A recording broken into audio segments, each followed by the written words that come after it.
Well, hello. This is Karen Zoe Lee, and you're listening to Lotus Moon Productions. Welcome to the Wrestling Rants Project. Whatever the promotion, we're here to learn and discuss. So sit back, relax, and enjoy the next 45 minutes of wrestling discussion with your hosts, Shugo and James.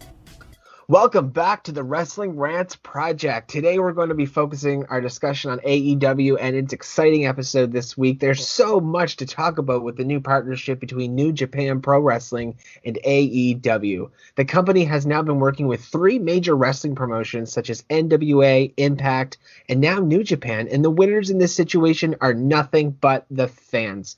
What an incredible time it is to be a wrestler. Isn't that right, James? It is. It's a busy period. Incredibly busy period.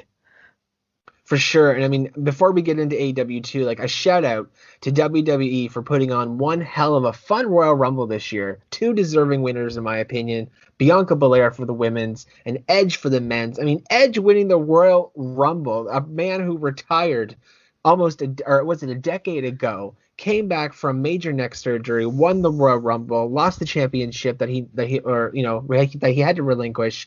He's on his quest to get it back. There's a beautiful storyline within that. I can't wait to see the direction this goes in for both parties as we continue on the road to WrestleMania. If there's time near the end of the podcast, we'll try and fit some NXT predictions for Vengeance Day this Sunday. But getting back to AEW from this week, what a hell of an episode. What a main event. Where do you want to start?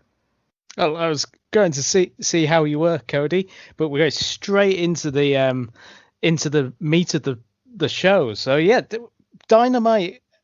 I've seen everybody talking about Dynamite, and I think I'm on a different page to everybody else.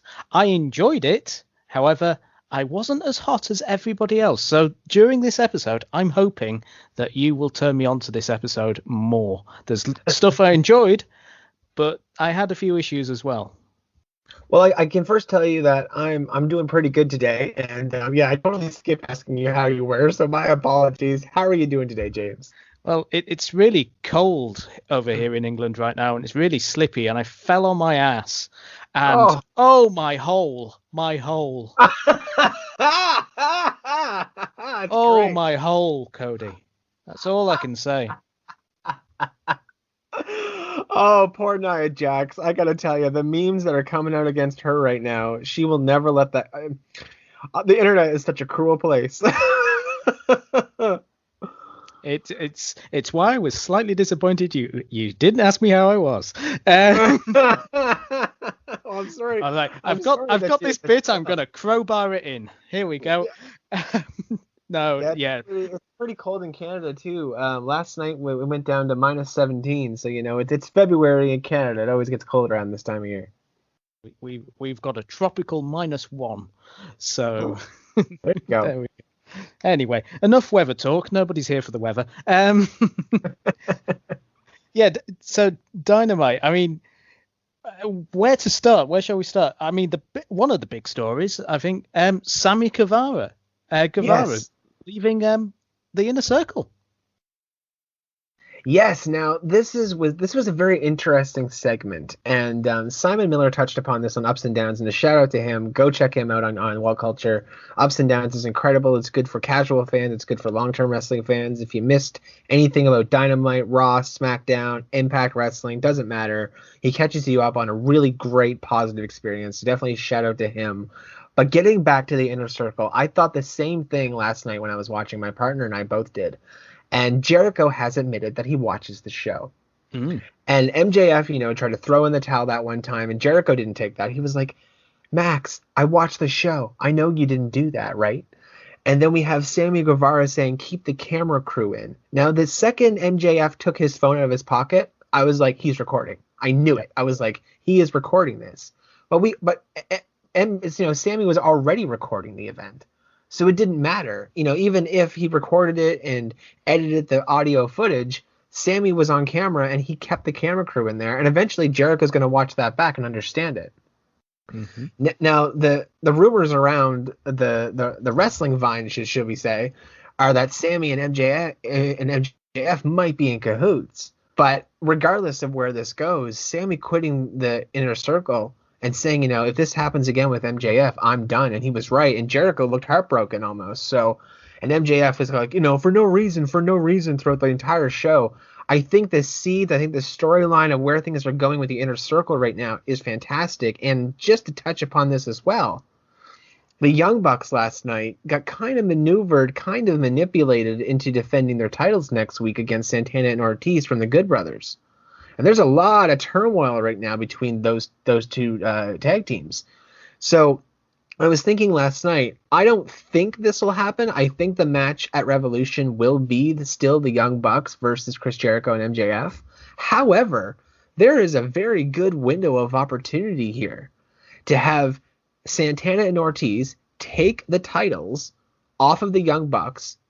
And if they lose, it's not going to make the Bucks look weak because the Good Brothers will interfere, cost them the titles, which will then fuel the feud between the Good Brothers and the Young Bucks. I don't think Private Party is going to win them off of the Good Brothers this Saturday for the Impact pay-per-view that's coming up, by the way, which I'm totally going to be watching No Surrender. But I think this will take the Young Bucks might just get the Impact World Championships at some point from the Good Brothers for losing them to Santana and Ortiz. And then if Santana and Ortiz gets those tag titles, they'll be defending them against who? Chris Jericho and MJF, the Inner Circle, which unlocks so much more turmoil. So it doesn't matter what direction they go in here. Either way, I'm happy, and I'm incredibly intrigued. See, this is why we do this podcast. This is why we have these conversations. I completely forgot that MJF and Jericho are going for Revolution, and I was a little bit annoyed that Santana and Ortiz just seemed to be dropped into a match. But now you've put this light spin on it, I'm thinking, oh yeah, no, that does make sense. And there we go. All of a sudden, a match I've wanted to see for ages, the Young Bucks versus Santana and Ortiz. I've wanted this match for a while for the titles. I wanted it at a pay-per-view, and then I was like, why are you giving away for free on a TV taping of Dynamite? But actually, now you've come to mention it. Oh yes, the Good Brothers did goad the Young Bucks into that match. Yep. They set it up. They can then take the titles off the Young Bucks, and then we've got the titles away from the Young Bucks, away from the effectively the main storyline, which is Kenny Omega, the Bullet Club, effectively, in the Elite kind of mess.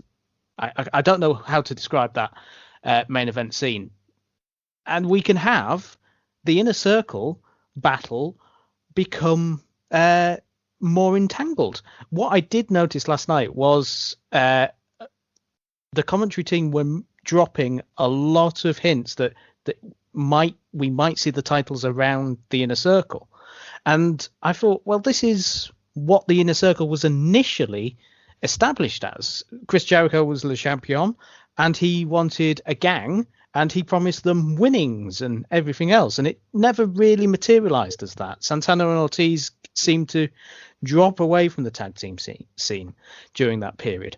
Now, what a great way to get it back, infighting in the Inner Circle.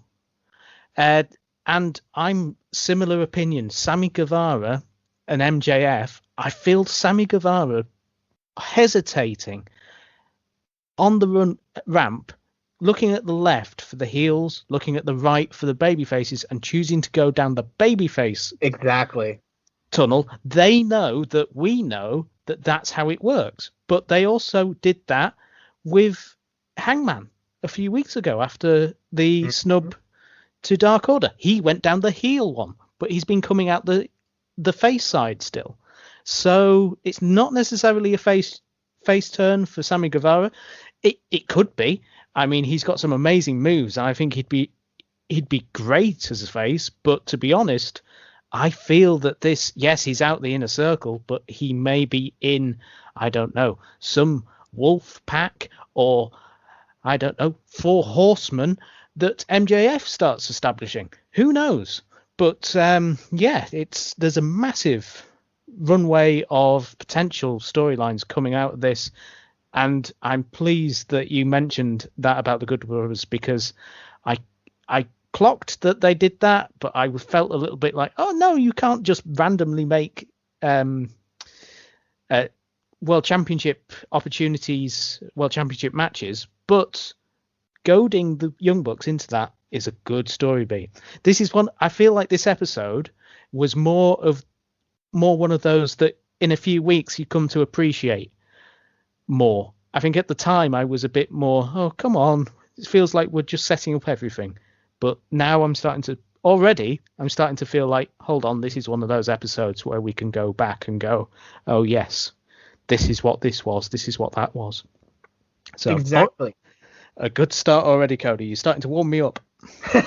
Well, that's the incredible thing about what I like about AEW is that there's so many layers to storylines. And honestly, I'm looking at it and going, you know what? If they go this direction, I don't mind. If they go this direction, I don't mind. I'm excited about all the directions. And especially over the last couple of weeks with the Young Bucks going to Kenny Omega's house and allegedly attacking Don Callis. You know, Don Callis is this mastermind behind everything. And you know, the Good Brothers are like, oh, yeah, we guys don't hate you, you know, and all that stuff. But yet, was it last week or was it the week before? I think it was last week. They cost Nick Jackson that match. Yes. Yeah, the Battle Royal. And right. It was mentioned, look, what did you do? You cost us the opportunity. It was going to be us against you at Revolution. And it's quite clear that the Good Brothers do not want to face the Young Bucks. Exactly. So now this is going to, I mean, either way, if the Young Bucks keep the belts for next week and Santana and Ortiz don't get them, then that's fine. It still fuels the storyline against MJF and Chris Jericho. But the whole, if you know, once Jericho watches that footage and understands exactly what happened between Sammy Guevara and MJF, something's going to happen. See, this is why I appreciate this company, because my partner and I were talking about this in depth. And one of the things I think we appreciate the most is, again, you know, different companies do different things and it's just how they run things. But I think what I respect mostly as a wrestling fan is that AEW doesn't pull the wool over your eyes. They don't treat you like, not that you're stupid, but that you're not paying attention and things don't randomly happen. Like everything has been building and building and building and building. Hell, you could still say that we're building from Kenny Omega and Adam Page because of what happened with them. You know, the turmoil that happened with Kenny Omega, everything that happened after the championship, the going over to Impact, you know, the Young Bucks getting involved, the Good Brothers coming in, the Bullet Club getting reunited, New Japan partnership happening, Jon Moxley facing Kenny Omega, KENTA, everything is connected. There's no random storylines and there's no pulling the wool over your eyes like, hey, you know, Max, I actually watched the show. You know, that was a dig at WWE when they mentioned that on Dynamite that week. Because when nobody goes, oh, yeah, I saw that footage backstage or anything. Like, no. What happens is like we're meant to know that, or like the commentary and the audience at home have almost like the wool or the wrestlers almost have the wool pulled over their eyes. Where when you're watching AEW, everyone knows what's going on, including the wrestlers, including the management team. Like, they make everything canon. They break that fourth wall, but in the most elegant way. And that's what I appreciate and respect the most. And I can appreciate a PG show. I can appreciate a 14A show. But I like when everybody's on the same page and I'm not being told to forget about something. You know, they're acknowledging New Japan. Even last night, which is incredible with the partnership. And I'll stop on my rant here and let you speak because I'm just so excited. But even last night, we saw that beautiful IWGP US Championship on AEW television. That was fantastic. We heard the announcer acknowledge Kenny Omega as a former IWGP Heavyweight Championship. We've acknowledged that Kenny Omega sees himself as God. Over in New Japan, Kota Ibushi had to become God. So this whole turmoil, this whole, you know, booking up the wazoo and wild booking and everything that I've been doing for the past 3 or 4 months here on this podcast, it's coming true, James. It's coming true. I said Kenny Omega and Kota Ibushi. Wouldn't that be incredible? And now it's leading up to that. I think it is. Slowly but surely, it's building up to Kota Ibushi versus Kenny Omega. I don't see how. I don't know how we're gonna get there, but it's all connected. And the Bullet Club and the trademarks that are being allowed. And I know the pandemic, you know, restricts us to a lot of things right now. But I mean, the main event was just absolutely insane. It was insane. I just before we cover the main event, I just like to say about sometimes AEW with the cameras have their cake and eat it. The Matt Hardy stuff with Adam Page, I really enjoyed that storyline. I really enjoy it. Matt Hardy is a horrible piece of work. Adam Page should be nowhere near him. However, Adam Page hates himself right now. What do you do when you don't like yourself? Your judgment's off kilter. You hang about with the wrong type of people. You listen to the wrong advice. This is what Page is doing right now. This is why he's associating himself with Matt Hardy rather than the poor Dark Order. Oh, John Silver's face when Page said, I'm off to the bar with Matt. Oh, okay. Well, bye, Adam. The heartbreak. But it's when Matt Hardy went to the camera and said, oh yeah, by the way, cameraman, I've got you here because he's drunk at the moment and he's signing this contract and he might not remember, and I want this as proof. A little trigger in me went, yeah, but you're asking him to sign something when he's clearly drunk and not at his own facilities. Legally, I have a feeling that would backfire on you, especially as you filmed it yourself. So maybe that becomes part of the story. I don't know.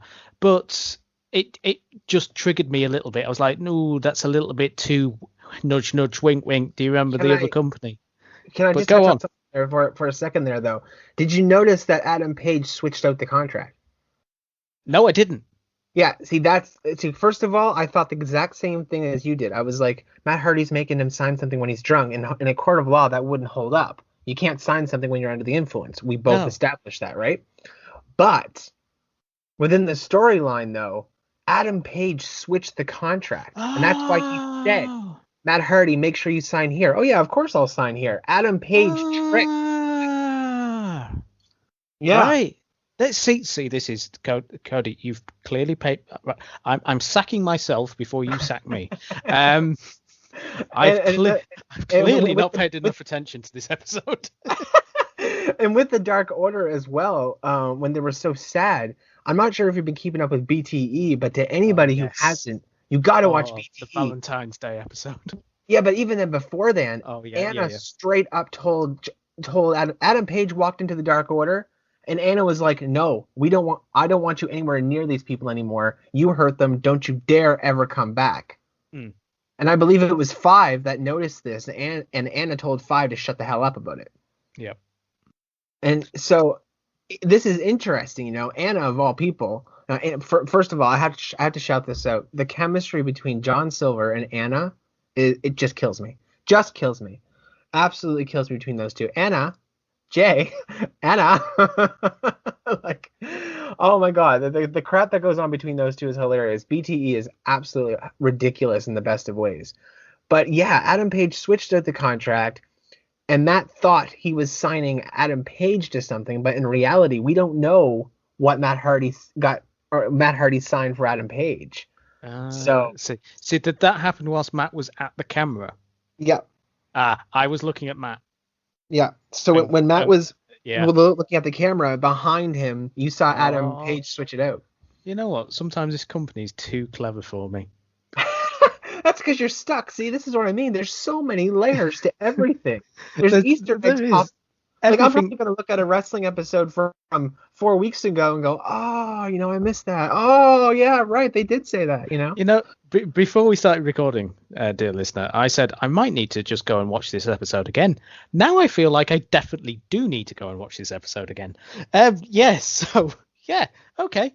Again, thank you, Cody. That's a second thing that I wasn't hot on that you've turned me around on. Keep it up. Keep it. Shall we try the third one? The third thing that I was like, oh, no, not again. Bring it on. What? Sting.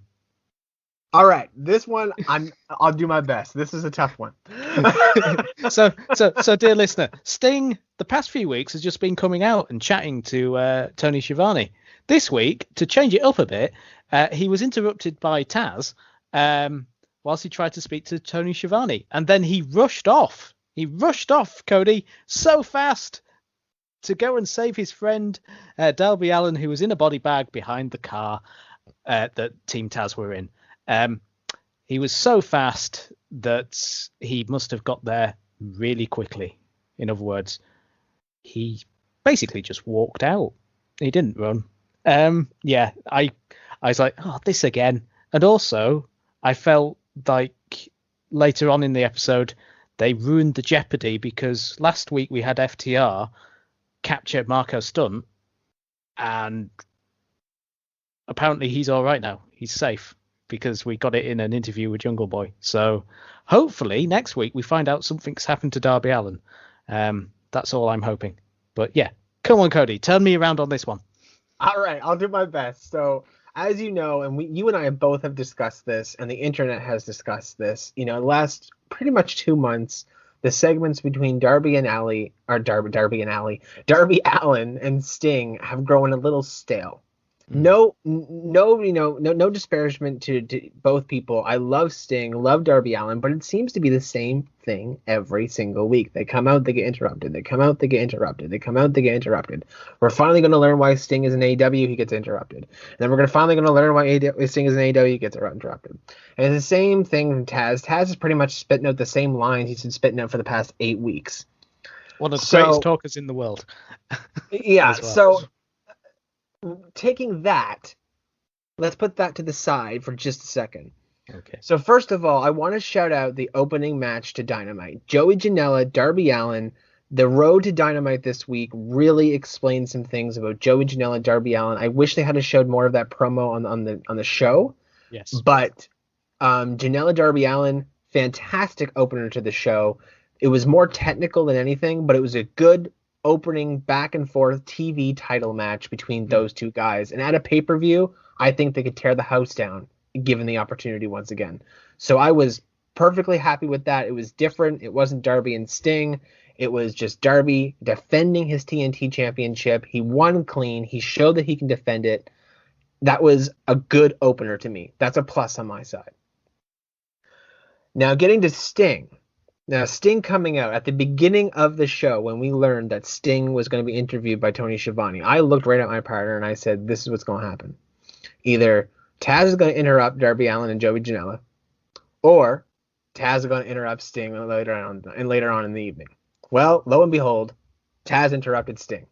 Mm-hmm. Now, this time, yes, Darby Allin was in a body bag and he was beaten up and they dragged him through the parking lot. So hopefully next week, we can see, maybe some bandages on Darby Allin. He's in rough shape. Maybe he's got to take a week off. Maybe he's done on television next week. Because he's got to recover a little bit because that could be, maybe he sells the injury. You know what I mean? I'm hoping Darby Allin walks away with this from having the injury sold. Sting rushing out there to get to him and everything like that. Yeah, it was pretty fast, but I'm hoping we get a sell from this because we still have about a month now, don't we? Just under a month till March 7th for Revolution. Yeah. Yep. So, so it's actually perfect. If this whole body bag, dragging him through the parking lot, that can take at least a week off. Or Darby Allin can come back on TV all wrapped up in bandages, or even Sting can come out next week and be like, how dare you do this? This is what's going to happen. And maybe he gets a little bit of revenge, or maybe Sting gets beaten up too, because now it's 4-on-1. So maybe we take the next 2 or 3 weeks before the pay-per-view and they beat the crap out of Darby Allin one, divide and conquer almost. Beat up Darby Allin first, get him all injured up, and then when Sting's alone, they get him. And they're both off TV for the next week or so. Maybe Darby Allin doesn't come back next week and Sting is out next week, and then the following week Darby Allin comes back and Sting is off because of his injury, and then by the go home show the go home show March 3rd, I believe it is. That's when they kind of come together for the final thing. So there's a good 3 weeks there that they can use it for. So that's what I'm hoping for. I'm not sure if I turned you around on that or anything, but I did like the difference. I was totally on board for Darby defending the TNT Championship against Joey Janela. Loved that match. It was fantastic. It showcased Joey Janela even more, which he should be showcased more. He is a featured champion. I don't care what people say, whether it be a tag team champion, TNT champion, world champion. He is a future champion by far. At some point, he will get a title, whether it be with Sonny Kiss or solo. But I'm hoping they sell this angle by dragging Darby Allin through the parking lot like that, because that's at least an opener to keep him off TV a week and have Sting address it. Yeah, exactly. It's Joey Janela against Darby Allin. I'll admit, initially I was thinking this could not be the match for me, but I enjoyed it, and it definitely. It was strange watching it, because, as you say, they've got a pay-per-view match in their bag. You can tell, but it didn't feel like they were holding back. In a strange way, they were able to say, "Yeah, this is us fighting for this match. This is the type of style we're going for. This is what this match is today." And it felt like, yeah, you've adjusted your styles today because this is how it feels. Next time you go against each other, it could be more extreme. And I think that's, given the main event, that's why they had that type of match. So it was definitely good. A small little thing about Darby Allin's title defense, and the way he just seems to leave the title on the floor at points. And when him and Sting were talking about being hoodlums, he left the title behind him after he'd thrown his skateboard out the window. It just, for me, the TNT title doesn't feel like it did when it was around Cody and Brody Lee's waist. It felt a big deal then. It's kind of got, we've talked about it before on this podcast, it's got lost in this Sting Taz rivalry as well. And I just hope that when Revolution happens and everything settles down, that we can get back to the TNT title being defended a lot more, because I feel they need to build it up again, which is a shame, because it's a beautiful looking title, and now it's got a legacy, a bit of a tainted, not a tainted, it's sort of a tragic legacy of, well, because we've obviously got Brody Lee associated with it. So it just needs to be built up again. That's a small thing, but the match was fantastic. I enjoyed Darby Allin matches. I don't necessarily the character's not for me. Like, I'm too old. I don't fully get it. I'm what, early 30s. I don't get the character, but if I was younger, I'd probably be really into him. But I appreciate his matches. He's really good. So, I mean, we've been skirting around it. Shall we go main event? Yes, right before we dive into the main event, I just want to shout out to that Jungle Boy promo. It was great. Yes. I loved seeing Jungle Boy, and you mentioned it there briefly, and I think the whole kidnapping of Marco Stunt was one of those scare tactic things. Like, Marco Stunt is he's not, I'm trying not to sound degrading here, because he's not. He's a fantastic wrestler, but he's the younger of the group, right? He's kind of the more vulnerable one of Luchasaurus and Jungle Boy, right? They both defend Marco Stunt, so capturing the little guy and traumatizing him in a sense kind of works, right? So I can get that. Jungle Boy was like, yeah, he's fine now, but what you did to Luchasaurus and everything like that, I'm gonna make you my bitch, right? Seeing Jungle Boy with that promo, that sit down promo, that energy, that charisma, man, that is another star on AEW that's got a future out of this world. I don't know who Jungle Boy is going to turn into, whether it be Jungle Man, Tarzan, or even just his own little thing. I don't know what's going to happen. Jungle Jack Perry. But either way, he's got one hell of a future with his wrestling, with his speaking. He's one hell of a character to have in AEW. And a few other shout outs were I love the Layla Hirsch Thunder Rosa. Yes. For the women's, for the first women's, or the first round of the women's tournament. I love how it's going to be on YouTube. I kind of predicted that before. Yes. Because I was going to be like, how are they going to get this many matches? But I'm all for it. Next Monday, I'm looking forward to watching that on YouTube. I kind of skim through Dark a lot now. I watch the matches I want to watch, because there's a lot to watch. So on Dark. Many. But I appreciate that though, because there's something for everybody. And I watch so much wrestling that I just don't have the time to sit down and watch a 2-hour Dark show. I just don't. It's not any knock on AEW. Other people out there, That's all they watch, just AEW. They don't watch WWE. They don't watch New Japan. They don't watch NXT, right? So when you balance it all, you got to pick, what you're going to watch and what you're going to keep up with. But having the women's tournament on Mondays on the AEW channel, I can't wait for that to happen. Thunder Rosa won. It was a great start off to the match, so a shout out to that. And Pac and Ryan Nemeth, that was pretty decent. Ryan Nemeth is new. He's new to AEW, and he's been showing that he can wrestle. So I enjoyed seeing that. Lee Johnson knocked it out of the park, I think, when he teamed up with Cody last night. Yes. So I gotta give a shout out to that before we dive into the main event, because we only have about 10-15 minutes left, right? A very brief thing on Lee Johnson. He knocked it out of the park. He really took that opportunity. Yeah. What made me laugh, though, when he was on the ramp, he was thanking everybody, thanking Cody, Arn Anderson, Dusty, and even, and I was like, okay, Brandy, and I was like, what about Cutie? Cutie's literally behind you.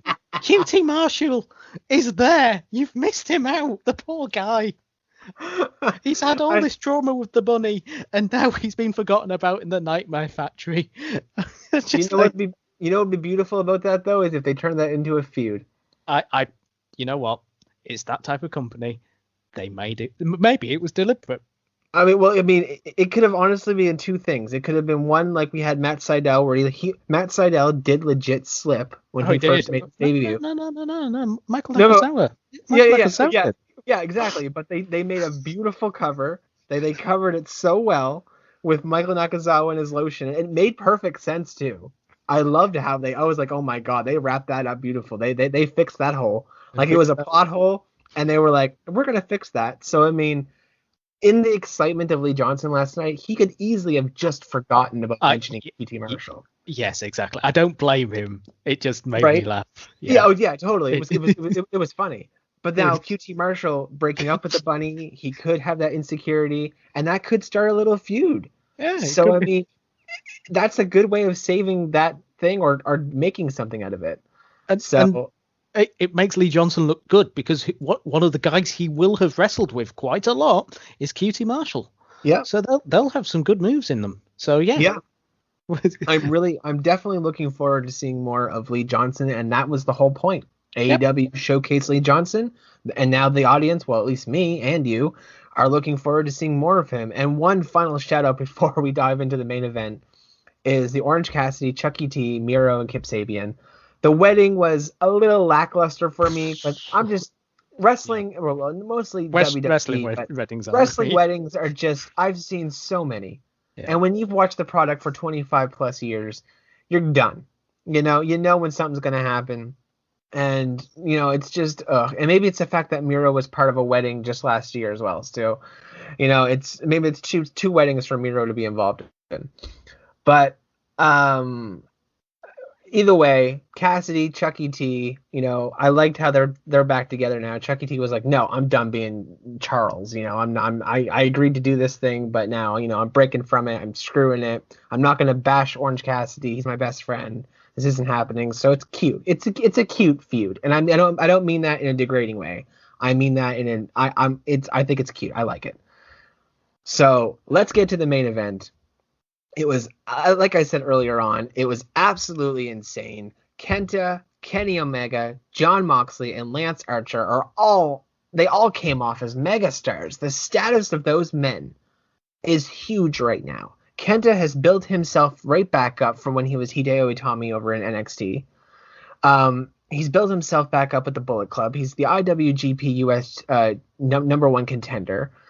Jon Moxley has reinvented himself so much from Dean Ambrose. He is a megastar in himself. Lance Archer, I first learned about Lance Archer again 2 years ago in the G1. I became a huge fan of him. Now he's in AEW, so that's a huge reward system for me to see him go. And the man is insane. His walking on the ropes and everything, and the things he does. And then all of a sudden we're backstage and we're using potatoes. Like The power of potatoes. We had everything from the kitchen sink. We had potatoes. We had ladders, barbed wire bats. The food preparation area, otherwise known as a table. Yeah, we had trash cans. I mean, even Jake Roberts got a clothesline in. Oh, that was so good to see. We actually saw that one this week. Yeah, like, oh my goodness. Like, there was just so much. Like, within 3 minutes, I was talking to my friends while watching it, because a few of us watch it in a chat room together. And man, oh man. It was just, I was like, within 3 minutes, they kept building. The match kept building. It kept building. And then all of a sudden, we were backstage in the kitchen. And then it kept building from that. Then we were back out in the ring. And it just kept getting more crazy. And of course, the Good Brothers came out to assist Kenny Omega. That didn't surprise me one bit. And having the one-winged angel used on Lance Archer, of course, nobody is kicked out of that move. But I have to say one thing about this. I think Jon Moxley is the one who is facing Kenny Omega at Revolution, correct? They have not confirmed anything. And a rumor I have heard is that the main event of Revolution could be Blood and Guts. Oh, okay. All right. Now, just because we've slowly been building teams up in the background. Yeah, that's true. That is very, very true. So, no, there's no confirmed AEW World Title match for Revolution as we speak. So, and I've not seen any rankings either mentioned. We don't really know who's in the top 5. I can send this to you. No, on Dynamite, they don't really mention it all that often, who's in the top 5. So, I know the list is available online and they publish it all the time, but on the show they haven't mentioned it. So part of me is thinking we might not be having a title match, and I feel that it would be in Kenny Omega's character to say, well, nobody is worthy enough to take me on. I mean, you could put Pac into it, but then last week could have been the opportunity to do that. But yeah, that's where I was going with this was Kenny Omega's next challenger. So right now we have Kenta and Jon Moxley. They're continuing their feud, and I love how Jon Moxley loses the AEW Championship. Now that New Japan's involved, he can come on television with that beautiful championship and showcase it. Drop all the names, make it more prestigious, catch everybody up. I love the fact that he's carrying around that belt. He is a megastar, as I said before. He has reinvented himself to be megastar status, just like Kenny Omega. And with everything that happened there, I believe, as people have said, the match has already been pre-recorded. It's already been recorded between Kenta and Jon Moxley. I don't know the finish. They've been keeping that really hush. I don't know if Kenta is getting the belt back. I imagine he is, because they probably need that belt back in Japan. Yeah, that would have made sense. Yeah, but it looks great on television. It fuels the storyline. And once Kenny Omega and Jon Moxley are done, I honestly think Lance Archer is going to be the next person to face Kenny Omega. He won't win. He will not beat Kenny Omega, because Kenny Omega's keeping that title for a long term. They're building something here huge. And it may lead to Kota Ibushi, as I said before. It may not, but either way, I'm not going to be disappointed. If Kota Ibushi does not get involved whatsoever, oh well, it doesn't matter. I'm just as excited. But with how they were facing each other last night, it really does seem that Lance Archer's now gone face. Oh, definitely. In a sense, like, but the thing is with AEW, there's so many layers. Somebody can be not just a heel; they can be an anti-hero. You know what I mean? There's a lot of layers to this, like Batman, Superman, Green Arrow. Like, you have your heroes, you have your baby faces, you have your anti-heroes. When did they sign for AEW? I need to see that show. You know what I mean, though, right? Exactly. Yeah. Batman's like darker and Superman's more the lighter side, but they're both fighting for the kind of the same cause. And only cool people like Superman. Yeah. But Lance Archer, though, seems like a really good opponent for Kenny Omega to have next after Jon Moxley, finishes this feud with him. I think Lance Archer really came out of it the strongest, and that's what was needed out of that main event.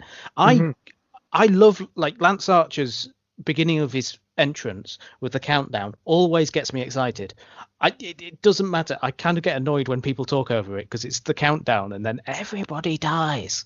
I love that sort of build up. It really gets my blood pumping. It's a great theme. Same. And he really looked strong. He looked amazing. And when him and Doc Gallows were face to face, I was like, oh, I'd like to see that. I'd like to see you two just go at it. You two are massive, and not in the sense of like Jake Hager and I've forgotten his name. Wardlow. Why did I forget Wardlow's name? Wardlow. Like, they're big, but Doc Gallows is bigger, and Lance Archer is bigger, and you don't see them in Dynamite. It's a lot lighter roster. And yeah, seeing those two square up was good. And yeah, Archer came across as the Murder Hawk Monster, which we haven't seen, I don't think, really, since he kind of attacked Cody and he went up against Moxley for the title. Since those defeats, we haven't seen the Murder Hawk Monster for a bit, and it was good to see him back. And yeah, that the old school, is that what they call it, with the top rope walk and then the moonsault off the top rope? I loved that. That is one of my favorite moves because he's that big. You don't expect him to be able to pull that off. And he always points to the hard camera, and they always seem to have it at the wrong angle, because I'd love to just see him at the hard camera and then go. But yeah, he came across great. Kenta as well. Kenta is a guy who, like New Japan, I've seen bits and pieces, but I only see the big shows and bits. He came across great. He came across vicious, and he was going after Moxley. And when the match finished, he didn't care. Like, he was like, I don't really care. I'm just here for Moxley. I'm not here to be your friend, Kenny. I'm just here for Moxley. And yeah, it's just, AEW does this thing where you just build and you build and you build, and now, as they say, the forbidden door is open. So, and they referred to it again in the commentary, which I liked, because they know the smart fans are watching. They appreciate you're not stupid. And it starts building. Okay, one guy has come from New Japan. Who else can come across? And you start building that anticipation. And yeah, they're going to have a lot more planned. A lot more is going to go and happen. Hopefully your dream match will happen. I mean, if it does, if it doesn't happen, oh well, you know what?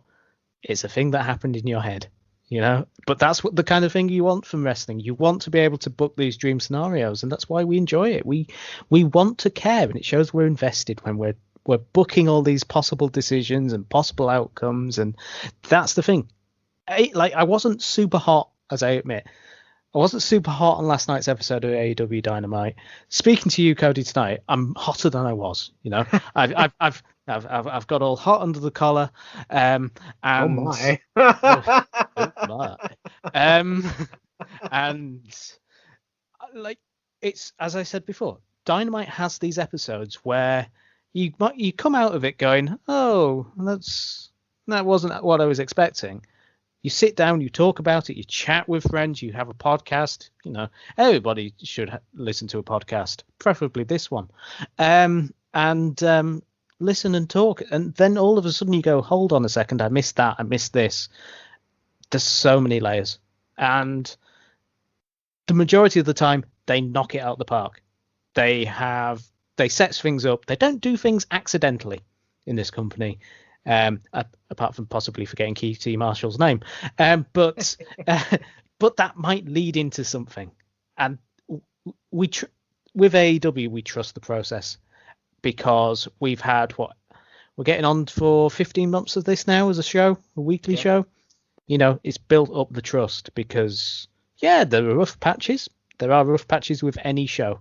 However, trust the process. The end goal is going to be good. And we're still getting good bits. We are still getting extremely good bits as well. And it's so much fun. So much fun to talk about this. So much fun enjoying the shows and the possibilities as well. Like, okay, you can be a bit sarky. And I feel sometimes I'm a bit more sarky on this podcast than you are, Cody. But sometimes I see stuff and it makes me laugh sometimes, some of the stuff. But I enjoy the show. I wouldn't be talking about it if I didn't. So yeah, great show, great main event. You know, it builds up, and I'm so happy about this week. Now, I needed this, Cody. I needed this week. You've helped me this week, and yeah, I've gone from saying pretty good show to good show, really good show. In fact. That's the greatest thing about AEW is it rewards you for watching long-term booking in its best. And that's what I need for my wrestling. I don't want stuff to randomly happen. I don't want to sit there and find a million plot holes. I don't want one segment to happen and then I have 80 questions. Like if one question gets answered, I then have 80 more questions to ask. Like that's not how I want to enjoy my wrestling. I just want the wrestling to do, it's easy booking, easy wrestling. It's easy to follow. And that's what I appreciate from AEW. And I'm not, again, with other companies out there, how they do their own thing, that's how they do their own thing. But no other company has reestablished my passion for the business more so than AEW over this past 2 years. And you can call me a fanboy, you can call me a mark, I don't even care. I don't care at all. All I know is how good I'm feeling every single time I walk away from an AEW episode. Sometimes it's hotter than others. Sometimes it's a cool episode. But either way, the seeds, the building, everything is there. And yes, just as you say, trust the process. And they haven't let me down. And of course, are there going to be stuff where they have let me down? Of course. You can't please everybody. There's always segments. You don't have to invest in every segment. You don't have to invest in every wrestler. But what I can say is everything is consistent. And the company knows when to drop something if it's not working out.